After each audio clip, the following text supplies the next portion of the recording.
संध्या live आवाज महाराष्ट्राचा। नमस्कार, मी सेजल आणि तुम्ही पाहताय संध्या लाईव्ह। सरपंच संतोष देशमुख हत्याकांडाबद्दल काँग्रेस प्रदेशाध्यक्ष नाना पटोले यांनी विधान भवन आवारात सरकारवर कडक शब्दात टीका केली आहे।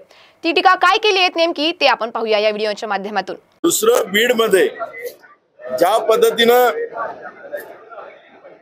तिथल्या सरपंचावर 3 टर्मचा सरपंच होता, तरुण सरपंच होता, सगळ्या लोकांना घेऊन चालणारा सरपंच होता, त्याला ज्या पद्धतीने तुकडे तुकडे करून त्याला मारल्यानंतर त्याच्यावर ज्या पद्धतीनं म्हणजे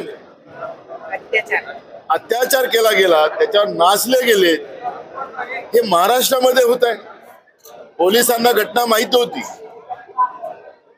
त्या देशमुखाचे रिश्तेदार पोलिसांकडे होते, ते तिथल्या लोकांशी बोलत होते पोलीसवाले की नाही आता येतोय असं ते पोलीसवाले सांगत होते। म्हणजे त्या ठिकाणी जो त्याला किडनॅप केलेलं होतं त्या सरपंचाला, देशमुखाला, त्या ठिकाणी पोलिसांना माहिती असताना पोलीस त्या ठिकाणी गेले नाही आणि त्याच्या मेल्यानंतरच, त्याचा मृत्यू झाल्यानंतरच, त्याची निर्गुण हत्या झाल्यानंतरच पोलीस ऍक्शन मध्ये येत असेल तर राजकीय हत्या सत्र या महाराष्ट्रामध्ये या व्हीएम मधून निवडून आलेले सरकार करते आहे का, ही घटना सुद्धा या ठिकाणी निदर्शनास येते आहे।